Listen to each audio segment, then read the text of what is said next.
Hari ini Bapak Ibu Saudara yang dikasihi Tuhan, kita akan belajar tentang sebuah topik yang langka dan jarang dibicarakan, khususnya di gereja dan juga di umumnya di kalangan Kristen, yaitu tentang senioritas atau kesenioran. Ada di antara Bapak Ibu Saudara yang merasa senior atau yang junior. Jadi kita akan belajar ya tentang senioritas. Betapa banyak saudara-saudara budaya di dunia yang telah meninggalkan senioritas ini. Di Amerika misalkan, seorang anak bahkan memanggil ayahnya hanya dengan kata panggilan you atau kamu. Betul ya? Hey you, gitu ya. Maka saudara-saudara, untuk mengingatkan beberapa ayat di sana, terpaksa harus menambahkan kata JN di belakang nama anak mereka. JN itu berarti junior. Di Indonesia, saudara-saudara, di beberapa tempat masih saja ada ya anak-anak yang melupakan dan bahkan tidak mau mengakui ayah atau bapaknya lagi. Sampai-sampai saudara-saudara ada pepatah Jawa yang mengatakan, ada yang ingat berapa orang Jawa di sini? Kacang orang ninggal lanjaran. Kacang namanya, Hebroni namanya kacang ya. Kacang orang ninggal lanjaran. Artinya seorang anak seharusnya tidak menjauh atau tidak jauh beda dari ayahnya atau bapaknya. Nah, Bapak Ibu Saudara yang dikasihi Tuhan, bagaimanakah dengan senioritas atau kesenioran di dalam kehidupan Kristen dan juga di dalam pelayanan gereja kita? Yang pertama, Bapak Ibu Saudara, mari kita belajar tentang senioritas Abraham terhadap Lot. Dalam Kejadian 14 ayat 17a, saya harap Bapak Ibu Saudara tetap membuka Alkitab saudara ya, baik yang buku maupun elektronik, di dalam Kejadian 14 ya. Di dalam ayat 17a ini dikatakan, setelah Abram kembali dari mengalahkan Kedorlaomer dan para raja yang bersama-sama dengan dia. Hal pertama di sini adalah tentang peperangan. Mungkin saudara bertanya, perang apa? Perang siapa? Jawabnya adalah peperangan antara Abram dengan Kedorlaomer, seorang raja Sodom.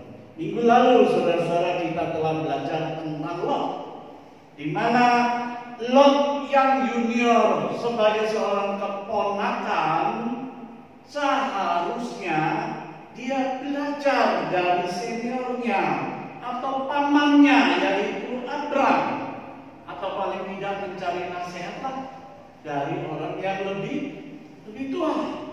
Tapi saudara-saudara, kenyataannya apa? Ketika diperhadapkan kepada suatu pilihan tanah negeri, Lot lebih memilih kebijaksanaannya sendiri dan lebih memilih egonya. Nah, akibatnya saudara-saudara, ia merugi dan kalah dalam peperangan serta tertawan oleh salah satu raja di Sodom dan Gomora. Nah, disinilah Abram harus berperang untuk menolong dan menyelamatkan Lot, keponakannya, dari tawanan raja Kedorlaomer. Maka ibu bapak saudara, kita melihat dan sekaligus belajar di sini suatu senioritas atau kesenioran yang mengayomi.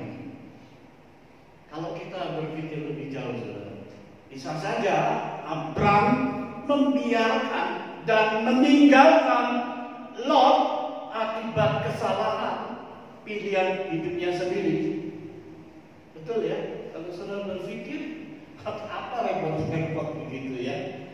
Dia sudah disuruh pilih, dia pilih salah dan terima akibatnya. Abraham bisa saja saudara membiarkan dan meninggalkan Lot, keponakannya. Itu adalah kesalahan pilihan hidupnya sendiri. Tetapi pagi ini kita belajar ini yang luar biasa, yang bisa menjadi memberi teladan bagi kita. Abraham tidak berbuat demikian. Sebaliknya saudara-saudara didorong oleh kasih, didorong oleh tanggung jawabnya, atau paling tidak oleh ikatan kekeluargaan. Abraham memilih untuk menolong dan menyelamatkan keponakannya senior yang mengayomi. Yang kedua, saudara, mari kita belajar senioritas atau kesenioran antara Abraham dan Melkisedek dalam Kejadian 14 ayat 18 sampai dengan 20. Menurut saudara, siapakah yang senior? Siapakah yang junior? Abraham ataukah Melkisedek? Nah, saudara-saudara, kalau menurut ayat 18 bagian A di sini, Kejadian 14 ya, ayat 18 bagian A yang berbunyi, Melkisedek Raja Salem membawa roti dan anggur, menjamu ya, melayani siapa? Abraham, saudara ya. Nah, jadi kalau menurut ayat 18 ini tampak terlihat mungkin Abraham yang senior karena terbukti dilayani dan dijamu. Tetapi saudara-saudara, kalau kita melanjutkan dengan ayat 19, kita baca ayat 19 di sini, lalu ia, yaitu siapa? Melkisedek, memberkati Abraham. Dan ayat 20, khususnya bagian B, lalu Abraham memberikan kepadanya 1/10 dari semuanya. Nah, kalau dari ayat 19 dan ayat 20 ini, maka jelas Melkisedek yang senior, karena ia memberkati Abraham dan menerima persepuluhan dari Abraham. Jadi mana yang benar, Bapak Ibu Saudara? Mana yang senior dan mana yang junior? Nah, kalau menurut struktur keimaman, jelas Abraham adalah senior. Karena apa? Ia lebih tinggi dari keimaman yang tertinggi Harun. Siapa Harun itu? Kita akan baca kemudian. Harun adalah keturunan Abraham di kemudian hari. Jadi kalau menurut struktur keimaman, jelas Abraham itu senior. Ya, karena kedudukannya dia itu lebih tinggi dari keimaman tertinggi Harun. Namun saudara-saudara, kalau kita membaca dari ayat 18 bagian B, tetap di Kejadian 14 ya, ayat 18 bagian B, Melkisedek Raja Salem membawa roti dan anggur. Ia seorang siapa? Imam Allah yang maha tinggi. Jadi kalau melihat dan membaca ayat ini, maka jelas Melkisedek yang senior dan jauh di atas Abraham, karena ia bukanlah imam yang ditetapkan oleh manusia. Harun ditetapkan oleh manusia, Abraham ditetapkan juga oleh keimaman manusia. Tetapi saudara-saudara, Melkisedek ditetapkan oleh Allah sendiri. Dikatakan di sini seorang imam Allah yang maha tinggi. Abraham senior, Melkisedek senior, bahkan dia jauh lebih tinggi seharusnya dari Abraham. Tetapi pertanyaan dan perenungan kita pagi ini, Bapak Ibu Saudara, mengapakah Melkisedek yang senior itu mau melayani dan menjamu Abraham? Maka di sini kita melihat dan belajar lebih jauh suatu senioritas atau kesenioran yang saling menghargai. Jadi kita sudah belajar senior yang mengayomi, ya, Abraham terhadap Lot. Lalu kita belajar senior yang saling menghargai. Abraham senior, Melkisedek senior, bahkan lebih senior lagi. Tetapi mereka saling menghargai. Abraham menghargai Melkisedek, memberikan persepuluhan. Ya, Melkisedek walaupun dia di atas lebih tinggi, menghargai Abraham karena dia juga senior, memberkati Abraham, menjamu dan melayani Abraham. Inilah senior yang saling menghargai. Dulu saudara-saudara, zaman saya masih muda ya, kata sekarang ini, di jalan raya itu ada stiker tulisan besar pada kaca belakang mobil bus yang bunyinya itu, sesama bus dilarang saling mendahului. Itu artinya kalau berarti seumuran dengan saya nih ya. Udah tua, kasihan dulu. Ya, jadi itu dulu saudara ya, di bis aja, bis benda mati aja itu bisa menghargai loh saudara ya. Sesama bis dilarang saling mendahului. Tapi ironisnya Bapak Ibu Saudara, bagaimana dengan pelayanan Kristen di gereja? Senioritas tanpa hierarki, bukan?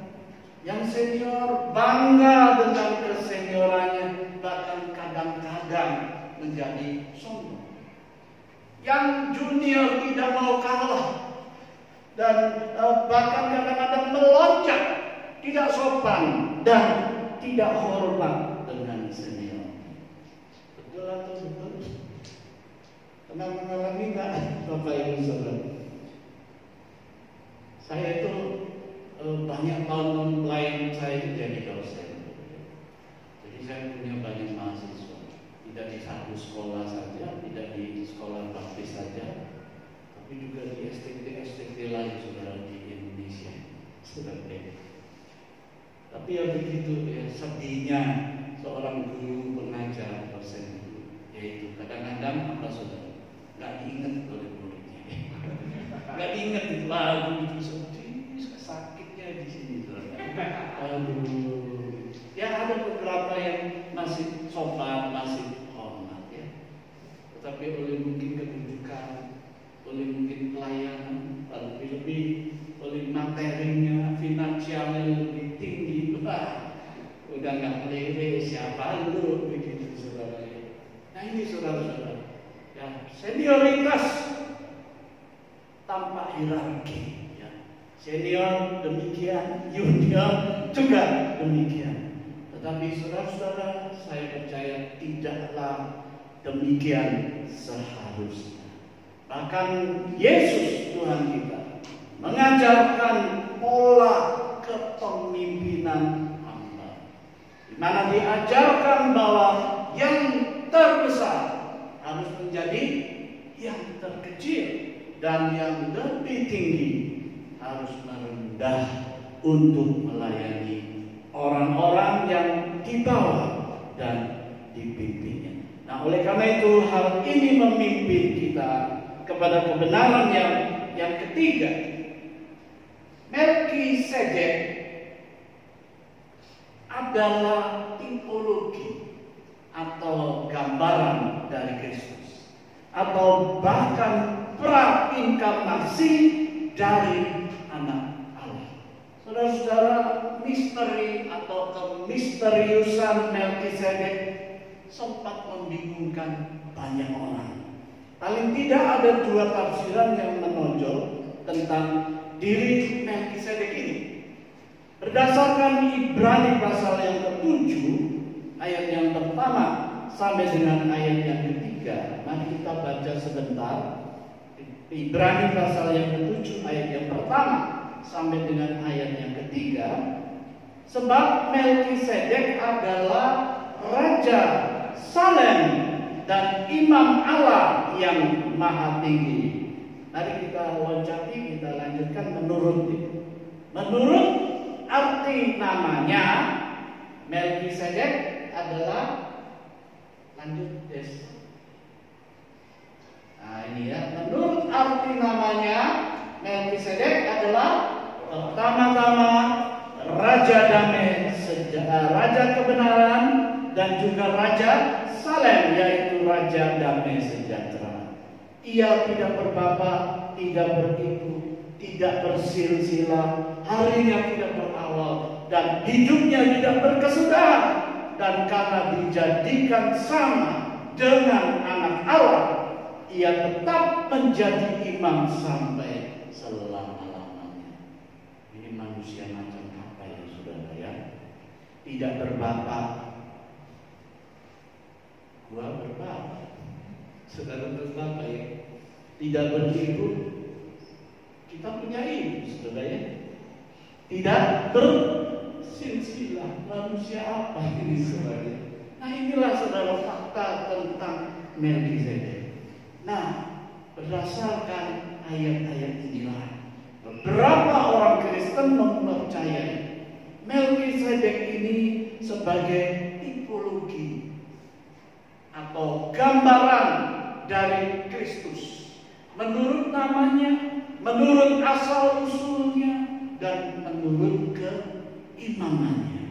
Namun saudara-saudara, berdasarkan tindak tanduknya, seperti yang kita baca sebelumnya ya, kita lihat ya tindak tanduknya Melkisedek itu ya, dan juga berdasarkan sikap perlakuan Abraham kepadanya, merendah ya, dan memberikan apa saudara, Abraham persepuluhan ya. Jadi kalau kita lihat tindak tanduk Melkisedek, sikap perlakuan Abraham kepadanya, maka kita tidak meragukan bahwa Melkisedek ini sesungguhnya adalah praeksistensi dari anak Allah, atau yang dalam istilah teologi disebut teofani.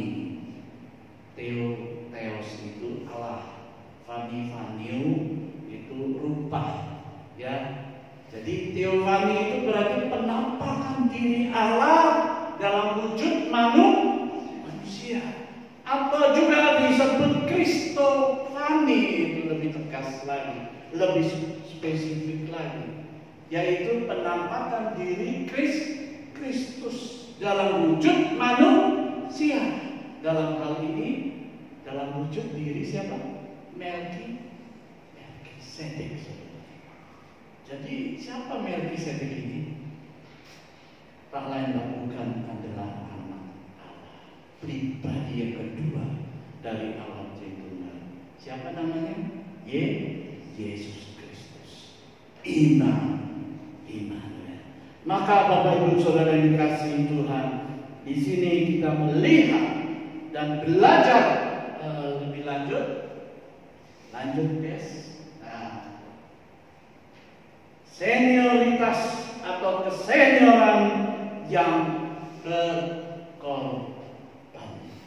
Saudara-saudara, jika imam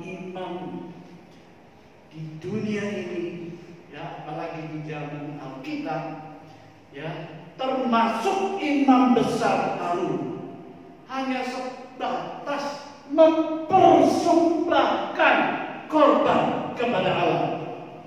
Maka saudara, di dalam Kristus kita melihat imam besar yang tidak hanya membawa korban persembahan, melainkan telah mengorbankan dirinya, mengorbankan nyawanya, mengorbankan rohnya, dan bahkan hidupnya sebagai korban persembahan yang sempurna.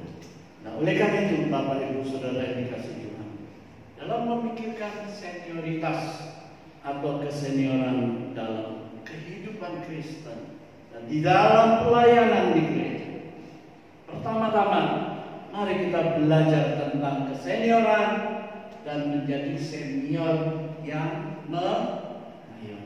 mengayomi keluarga, mengayomi orang-orang yang berada di bawah kita. Kedua, mari kita juga belajar tentang kesenioran dan menjadi senior yang saling menghargai, bahkan mau merendahkan diri, turun melayani orang-orang yang kita pimpin. Dan yang ketiga, mari kita belajar dari Melkisedek dan juga dari imam besar agung kita, Tuhan Yesus Kristus, tentang kesenioran dan menjadi senior yang mau dan rela berkorban.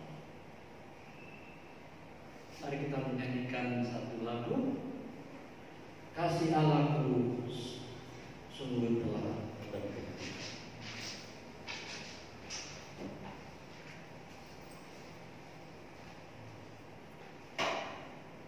Mari kita berdiri bersama-sama, saudara.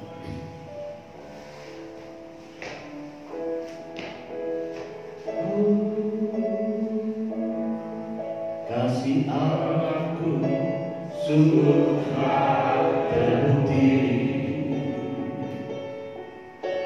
ketika Dia serahkan anaknya.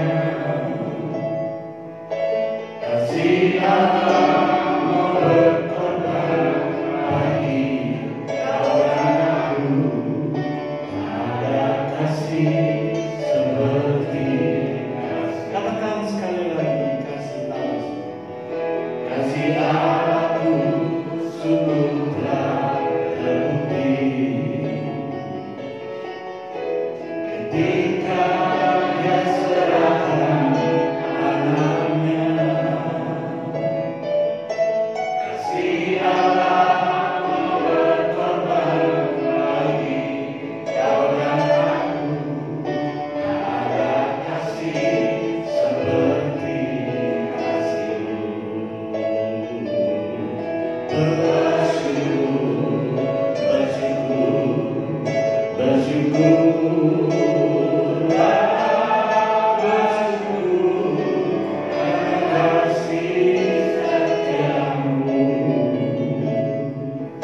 Ku sembah, ku sembah, ku sembah, dan ku sembah dalam hidupku, ku sembah.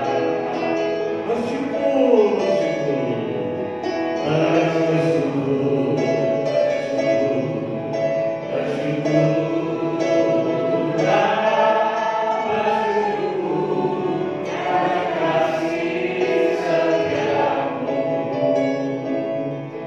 Ku sembah, ku sembah, ku sembah.